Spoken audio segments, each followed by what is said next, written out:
Boa tarde a todos. Para mim é uma satisfação muito grande participar desse evento.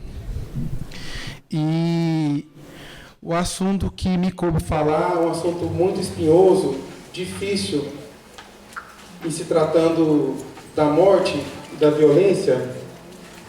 Como foi colocado, eu sou médico legista e eu convivo com isso todas as semanas. Então, é uma situação complicada e que tem que ter um preparo espiritual dioturno para que a gente possa conseguir exercer esse labor com tranquilidade. Para começar, a morte e o morrer, segundo Platão, de acordo com o que foi colocado nesse livro, ele disse: é, pois, um fato, Símios, retomou Sócrates, no livro de Platão, que os verdadeiros filósofos se preparam para morrer e que eles são, de todos os homens, aqueles que menos medo têm da morte. Eu achei muito interessante isso, porque eu lido com isso todas as semanas e vou lidar com isso nos próximos 25 anos. Então, eu estou aqui hoje, semana que vem eu estarei de plantão e sei que alguém vai desencarnar de morte de causa violenta no meu plantão, né? E a gente não pode ter medo da morte, né? A gente tem que encarar essa situação como sendo parte da vida, como parte de um todo e que vai se repetir por várias vezes. Então, a cada momento, a cada contato que eu tenho com uma pessoa que sofreu violência de cunho sexual ou uma morte violenta, a gente pensa nisso. Eu tento passar isso para os alunos, para que possam encarar, mesmo no caso de morte que não seja natural, que isso faz parte da história daquela pessoa. Porque muitas vezes, igual eu lido muito com tráfico de drogas, traficante, geralmente são jovens do sexo masculino e são vítimas de homicídio. Então a gente tem que tentar passar que aquilo ali é a resposta de tudo aquilo que ele fez no decorrer da vida. E o médico tem que encarar isso dessa forma, não pode ter medo da morte e do morrer. Eu achei interessante, eu peguei um livro bem antigo, não é um livro espírita, mas que ele coloca várias situações relacionadas à questão da morte. Nesse livro, Visões no Leito de Morte, de William Fletcher Barré, foram relatados casos observados por médicos e enfermeiros de pacientes terminais, né? Pacientes que já estavam no leito de morte, pacientes moribundos, e foi observado, sem o cunho religioso, sem a questão de ser espírita, católico, protestante, é um livro americano, refere que os médicos observam que os pacientes relatam presença de parentes já falecidos, paisagens e seres desconhecidos. Então, parece que naquele momento, esse médico percebeu que no momento do fim da vida, ao final dessa estada terrena, é possível perceber já uma transição. Independente da religião, a forma como a pessoa relata foi colocada de uma forma muito semelhante, independente da religião.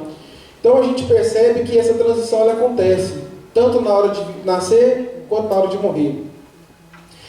No meu trabalho, eu percebo isso também. A carga negativa é muito grande quando a pessoa tem uma morte inesperada. É muito interessante a gente pensar que aquela pessoa que está ali, aquele cadáver, uma hora antes estava vivo, né? Ou antes de tomar o tiro, ou antes de afogar, ou voltando da festa sofre um acidente. Então a morte muito repentina tem uma repercussão energética muito grande e a gente percebe isso no trabalho. Eu não trabalho com pacientes terminais, eu sou ortopedista na minha outra ponta, né? Graças a Deus, que eu não dava conta de trabalhar com paciente em fim de vida e depois de morrer. Então é muito complicado. Mas a energia negativa é muito grande. Então, esses pacientes são pacientes pré-agônicos ou em agonia, no leito de morte. Interessante que a lucidez ainda estava preservada. Esse contato que eles tinham com outras pessoas ou ambientes que eles percebiam eram dentro da sua lucidez. O que é interessante, que se o paciente é moribundo e tem uma alteração cognitiva, comportamental, a alteração de consciência poderia justificar esse contato. Elizabeth Kibler coloca que a morte pode ser dolorosa, morrer propriamente não é. Então, a gente tem que saber morrer, né? A morte é inexorável e às vezes pode ser dolorosa em decorrência da doença, mas o processo de morrer não deve ser. A gente tem que trazer isso para a gente e tem que trazer isso para os pacientes e também para os acadêmicos, porque às vezes o estudante da área da saúde, ele não sabe lidar muito bem com a morte, né? A morte seria como se fosse um fracasso, e na verdade muitas vezes não se trata de um fracasso, porque às vezes a gente sempre tenta salvar, tenta curar, mas às vezes a morte é o tratamento de uma determinada doença. A própria morte é o tratamento. Esse autor diz que, ao que parece, ninguém até agora escapou e ninguém escapará ao supremo momento em que deixará de viver. Então, é inexorável.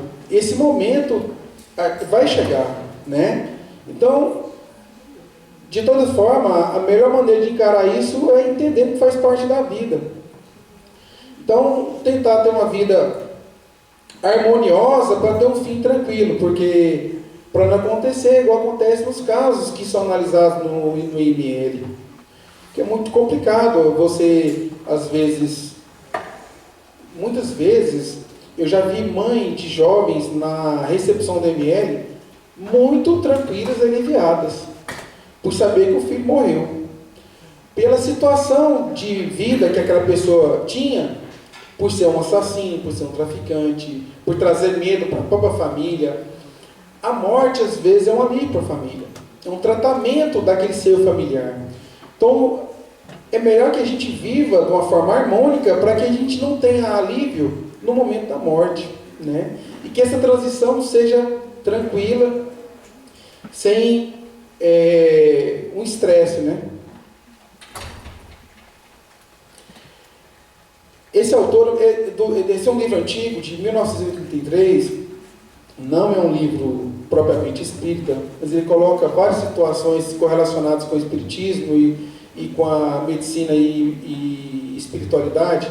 Seria a morte com o retorno. Será que a pessoa que teve alguma doença ou passou por alguma condição que foi dada até como morta e regressou e voltou?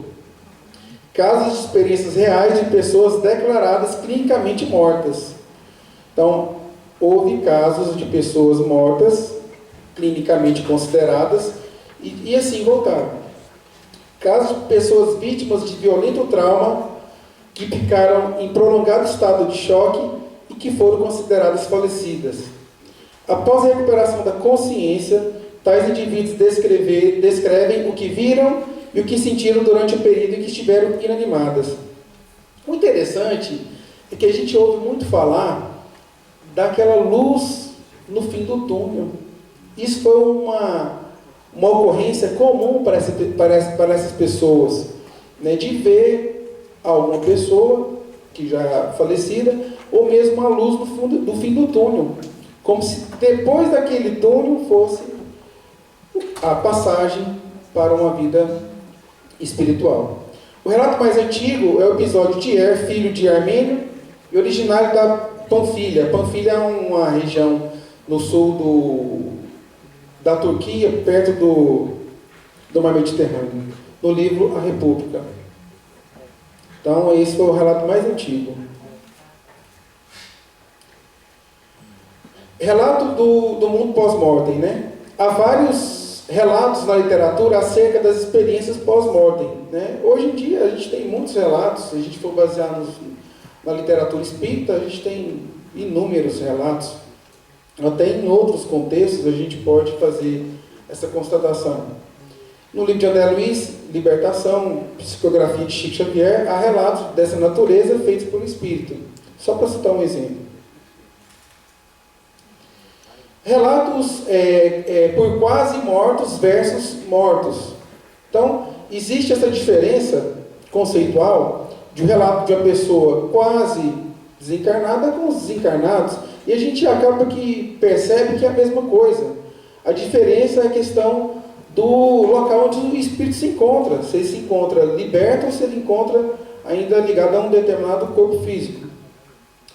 Existem evidências experimentais de cunho observacional abundantes e ponderáveis, né? Então, o Espiritismo é ciência, religião e filosofia. Então, tem a questão da observação, que é muito importante. Os fatos devem prevalecer sobre as opiniões. Então, sempre os fatos devem prevalecer, né, sobre as opiniões, visto que a opinião ela leva a questão de cunho objetivo, de cunho subjetivo, né? Aqui um relato de uma moribunda, não tem nada ligado com o espiritismo, mas a gente vê muita espiritualidade nisso. Catherine Howard, ela refere que a última coisa que me lembro era estar caminhando dentro da sala de emergência. Quando acordei, achava-me na unidade de terapia intensiva, com tubos e fios ligados em mim. Ouvi um alarme e vi uma enfermeira caminhar em direção à minha cama. Então, repentinamente, achei-me flutuando sobre meu leito, observando a atividade ao redor do corpo de baixo, meu corpo. Isso é um relato de 1974. No livro fala que essa moribunda, ela se sentiu revoltada quando ela teve uma melhora clínica. Ela percebeu que estava próxima do desencarne e, de repente, ela teve uma melhora clínica. Isso trouxe uma revolta muito grande para ela, porque ela já tinha o seu corpo físico muito debilitado. E no que ela percebeu que estava conseguindo se livrar daquilo, ela teve a melhora e teve que continuar aqui. Situação difícil, porque não era a hora, né? É por isso que a gente tem que ser contra sempre a eutanásia. Era um alívio achar-me solta dentro daquela gaiola enderrocada, foi o que eu acabei de falar. Então ela estava muito satisfeita, visto que estava muito próxima do desenlace, teve a melhora clínica e voltou.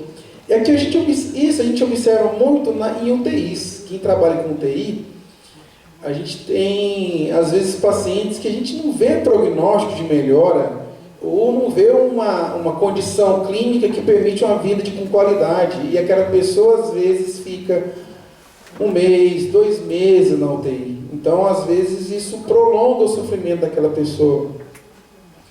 Pude ver diante de mim uma forma que eu sabia ser Deus, o relato da mesma. A morte, o morrer e o espírito.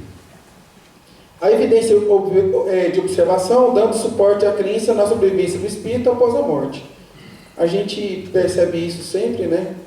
E essa ocorrência, eu tive uma experiência no IML, uma experiência pessoal mesmo. Eu fui fazer um tratamento no centro e, segundo o que foi observado durante esse tratamento, é que havia um caminhoneiro me acompanhando, uma entidade me acompanhando, já desencarnada, e me acompanhando. Onde eu ia, me acompanhava. E relatou lá que foi vítima de um acidente de trânsito. Ele é caminhoneiro, sofreu um acidente, morreu. E, pelo que parece, ele desencarnou e foi autopsiado por mim lá na ML. Ele não percebeu que tinha morrido e achou por bem acompanhar. Isso perdurou por um bom tempo e eu não tinha percebido isso, né? E ele só percebeu que ele tinha que dar continuidade na nova vida dele depois desse tratamento. Foi uma coisa bastante, para mim, foi muito marcante. Depois disso, eu procuro ter uma sintonia, procuro pensar muito bem antes de iniciar um exame no IML, justamente para evitar de ter uma sintonia com esse tipo de espírito, porque às vezes tem as mais variadas formas. Às vezes uma pessoa boa sofreu um acidente, às vezes é um criminoso que foi assassinado, às vezes uma pessoa que morreu afogada, ou uma criança que morreu vítima de choque elétrico. Então tem as mais variadas formas. Uma pessoa que morreu por conta de uma morte natural e o corpo foi encontrado depois de um mês em casa. Então tudo isso gera uma implicação espiritual muito grande. A gente tem que ter um preparo para isso. E uma situação que também provoca muito desequilíbrio é o contato com as pessoas que são presas, que todos os presos passam no ML para fazer o exame de corpo de delito. Então, assim, antes de ir para o presídio, a gente fala, antes de descer para o presídio, passa lá com a gente. Então, é uma situação também difícil. A gente tem que tentar manter a imparcialidade e a serenidade para poder não atrair essa energia vibratória que às vezes pode nos atrapalhar. A morte parece, em seu aspecto mais genérico, ser uma experiência menos dolorosa do que normalmente se supõe, né? Então, isso quer dizer que a morte faz parte da natureza, né? Todos os seres viventes, eles morrem, e a energia vital, a energia que mantém aquele ser vivente, volta para o todo e volta a ser distribuída de uma forma harmônica. Tudo, a matéria, a energia, tudo. Então, o importante é a gente entender que faz parte da natureza. A morte é um processo incluído no programa da vida, né? Então, a vida, a morte é um processo biológico, faz parte da evolução e sucessivas experiências são necessárias. Então, se não houvesse o desencarne, a gente permanecesse aqui, não haveria renovação, né? Eu achei interessante, o professor colocou um slide anteriormente, tinha um espírito, tinham vários corpos, a pessoa escolhe o corpo sem o braço, ou com mais melanina, menos melanina, mais magrinho, mais gordinho. Então vai escolher de acordo com a necessidade daquele espírito, né? Então cada um aqui fez a sua escolha nesse momento, né? Eu fiz a minha e estou tentando utilizar do meu corpo físico para me melhorar, para quando existir um desprendimento, para que eu possa ter às vezes até um corpo físico melhor na próxima também, né? Eu achei interessante a analogia desse autor com a água. Assim como o gelo e o vapor se diferenciam entre si, embora sejam água. Quer dizer, a energia é que vai mudar o estado físico da água, né? Do corpo também. O mesmo acontece entre o aqui e o além, consistindo sua diversidade unicamente na presença das ondas vibratórias, que é uma forma de energia, que para se tornarem perceptíveis exigem um determinado grau de consciência. Então, é a mesma coisa. Às vezes a água está no estado líquido, às vezes no estado gasoso, às vezes na forma do gelo, às vezes já passa do gelo para o vapor, sublima, que é a sublimação, pode acontecer, e a gente é da mesma forma. Esse outro autor diz o seguinte, que a morte é uma limitação no tempo. Eu não verei o ano 2000, e nenhum homem vivo verá o ano 3000. Isso é verdade, né? Provavelmente, muito provável que ninguém nesse corpo físico aqui, que está nesse auditório, estará aqui daqui a 100 anos. Só se for de outra forma. Por que sofrer dessa limitação no tempo, ao passo que não sofro jamais de minha limitação no espaço? Então é importante a gente ter essa consideração. Outra vertente, a gente falou um pouco da morte, né? A violência. Talvez a violência é até pior do que a própria morte, né? Porque a violência é um contínuo. Tem certas pessoas que vivem situações que a violência perdura todos os dias. E a morte é um momento único, um momento mais rápido. A violência não. Às vezes as pessoas sofrem processos de violência dentro de casa, por exemplo, que é um processo contínuo. É claro que existem algumas condições que a gente tem que colocar. Por exemplo, tem certas pessoas que são muito presas à questão material, que ela pode sentir o próprio processo de decomposição do corpo. Então aquela dor física ela pode sentir, né? Então a morte, às vezes, ela pode ser continuada, mas a violência tem um caráter um pouco diferente. A violência, na maioria das vezes, acontece em casa. Isso eu presencio muito na polícia técnica, que a maioria dos casos de violência acontece em casa ou tem uma repercussão domiciliar. Acomete mulheres, na grande parte das vezes, crianças e idosos. Na maioria das vezes, trata-se desses grupos, principalmente as mulheres. Geralmente, a violência doméstica ela gera danos diretos ou indiretos a todos os integrantes da família, inclusive para o agressor. Isso é muito comum acontecer, né? Eu presenciei um caso, eu nunca tinha visto um caso desse antes de trabalhar como médico legista. O pai engravidou a filha, nasceu uma menina. A menina era filha e neta dele ao mesmo tempo. E a mãe era irmã e mãe ao mesmo tempo, né? E o que aconteceu? A menina, a filha, neta, tinha 8 anos de idade. E ela foi fazer um exame de conjunção carnal, de constatação de violência sexual, porque o avô, que era o pai, estava assediando. Ele foi preso em flagrante, e a menina, que era neta e filha, foi fazer o exame de corpo de delito lá no IML. Então, uma situação complicada. A mãe, que é mãe, que é filha, sofre. A filha, que é neta, também sofre. E o agressor também sofre, né? Porque ele me relatou que ele tinha histórico de violência na infância dele. Geralmente, o agressor, o abusador, foi agredido e foi abusado. É muito comum isso. Essa é a ocorrência. Então, o agressor também sofre. E a gente tem que evitar de julgar aqui nesse momento, né?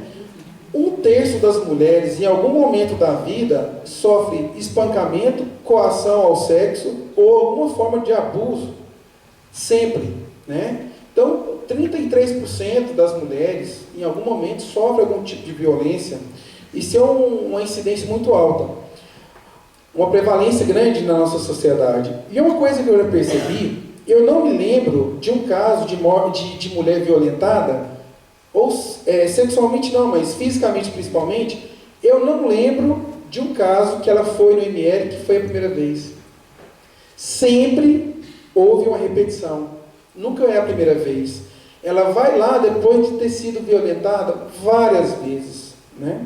E o interessante é que a mãe é violentada e a criança presencia, e quem conta pra gente muitas vezes são as crianças. E as crianças não mentem, né? Elas presenciam e elas contam.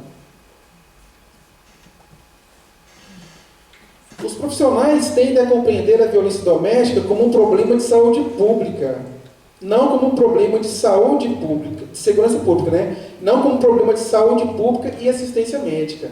Isso é um grande problema. A violência da mulher é um problema de saúde pública.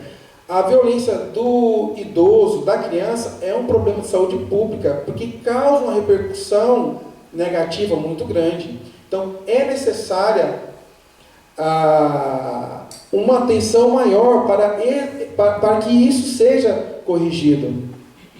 E muitas vezes, trata-se de família em que o nível social é muito pequeno, as pessoas são desempregadas, em torno de 80% tem o álcool e tem a droga associada, é muito comum.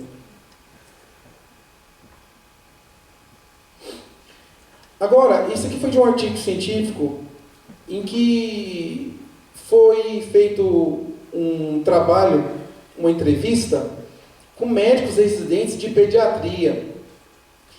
Nesse trabalho, grande parte dos pediatras é do sexo feminino, pela própria característica da especialidade, né? E eu me surpreendi da forma como os médicos lidam com a situação da violência. Eu não sei se a forma como eles lidam é em decorrência da imaturidade, por se tratar de médicos jovens, ou se isso se repetiria com médicos mais experientes. E isso é um relato de um médico residente, e a gente já viu um caso de bem evidente de maus tratos e deixou passar por medo de intervenção dos familiares e dos amigos, né? Eu sempre digo isso, tento passar isso como na forma de uma orientação.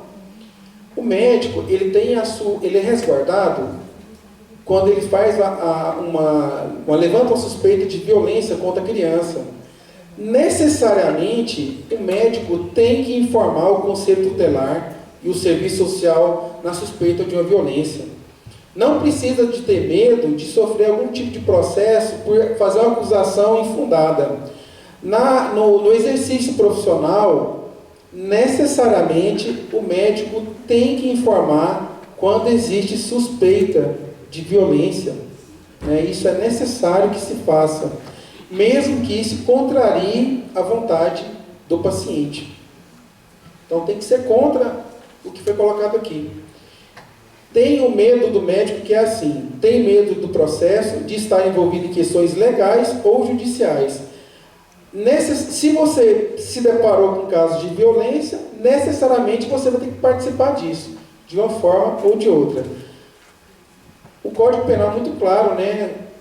A omissão também é passível de pena. Então a gente não pode se omitir. Teve caso no ML que a criança foi fazer o exame de corpo de delito por conta de lesões corporais. E no momento da entrevista que eu faço para coletar a história, para colocar no laudo, a criança me referiu que foi vítima de abuso sexual também. Então, nesse caso, eu como médico legista, eu não posso examinar a criança para saber se foi vítima de lesão de cunho sexual ou não. Para que a gente possa fazer o exame, tem que ter a requisição da autoridade judiciária. Então, eu não me omito, eu informei para a autoridade judiciária mandar a requisição de exame para que eu fizesse o exame completo na criança. Para mim seria muito mais cômodo, foi um relato só, ela não relatou isso na delegacia, aí eu orientei que tivesse que voltar na delegacia e fazer esse relato para que constasse nos autos. E com isso, pudesse dar prosseguimento na investigação da violência. Então é importante a gente ter essa noção. E às vezes a criança não vai sozinha, vai a outra também, e a outra também é violentada e não fez a queixa-crime na delegacia, então tem que ir lá e voltar e fazer, para que tudo seja esclarecido. Então a gente, na função de médico ou na função de perito, a gente tem que exercer a nossa função de forma a trazer benefício para o outro, né?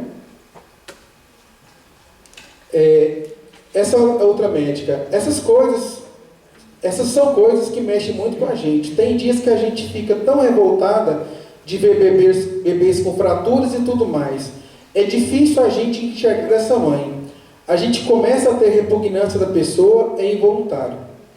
Muitas vezes eu já peguei em pronto-socorro criança com várias fraturas.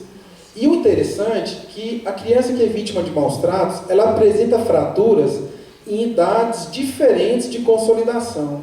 Isso é uma característica da síndrome da criança maltratada. Então ela tem uma fratura que está consolidada, tem uma cicatriz mais antiga, tem uma cicatriz mais recente. Isso significa que aquela pessoa está sendo vítima de lesões repetidas em tempos diferentes. E muitas vezes quem leva essa criança é o próprio agressor. Isso é muito comum acontecer. E muitas vezes eu não permiti que a criança voltasse para casa, né? Eu comuniquei o conselho tutelar e a partir daquele momento a criança estava sob tutela do Estado.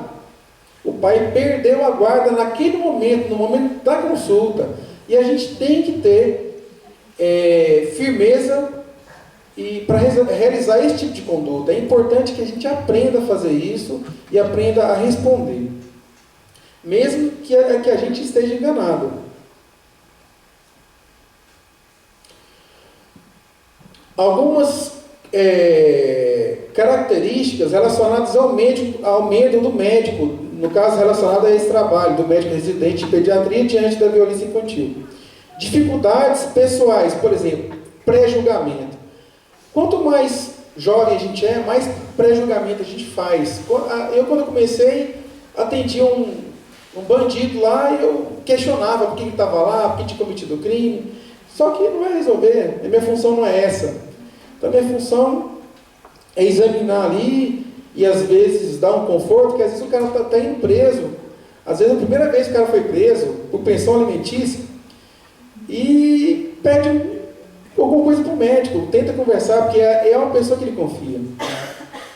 Angústia, constrangimento, desinteresse, negação, rejeição, estranhamento e medo do perpetrador da violência. Isso é uma coisa que a gente não pode ter. Muitas vezes eu já examinei preso, que quem bateu no preso estava na sala. O próprio policial que bateu no preso estava junto do preso e eu tinha que descrever as lesões que o policial provocou no preso. E eu nunca, isso eu posso afirmar com toda convicção, eu nunca deixei de descrever uma lesão. Nunca. Eu sempre coloco, mesmo na presença do agressor, e mesmo o agressor às vezes dando uma indireta que é para aliviar e não colocar. Aí eu tento fazer da forma mais técnica possível, para quando a pessoa for ler, não vai entender o que está escrito. Eu faço isso muito. Dificuldades técnicas em fazer a anamnese e fazer o diagnóstico. Acompanhantes das vítimas distorcidas por imagens padronizadas da violência. Por exemplo, às vezes essas pessoas chegam para a gente com essas características e a gente já faz um pré-julgamento delas. Às vezes pela linguagem, manos, né? Tatuagem de cadeia, é muito comum tatuagem de cadeia. Aquela tatuagem que é feita de uma forma muito artesanal. Inclusive quando tem um morto lá, a gente descreve, né, as tatuagens, a gente coloca no laudo. E tem cadáver que tem o número da cela onde ele fica. Que quando ele vai preso, ele já tem a própria cela dele, convívio na cela. Eu chamo, ele tem um convívio na cela. Traficantes, criminosos e os anormais, né? É que aqui a barra é pesada. A gente sabe que lida com pessoas que às vezes são do crime e é complicado. Esses dias, um tempo desse atrás, eu fiz uma cirurgia, uma fratura de fêmur numa criança, uma fratura muito grave na criança. Aí chegou a mãe, a irmã e a criança, né, sem o pai. Perguntei, aí fui conversar com a família, falei, cadê o pai da criança? Não, o pai da criança está lá no CPP, está preso. Aí perguntei, aí a filha, falei, e você, trabalha com quem? Não, sou profissional do sexo. Então, assim, uma família toda desestruturada, e eu não posso deixar de exercer a minha função como médico baseado naquela família, eu tenho que fazer com isenção, né?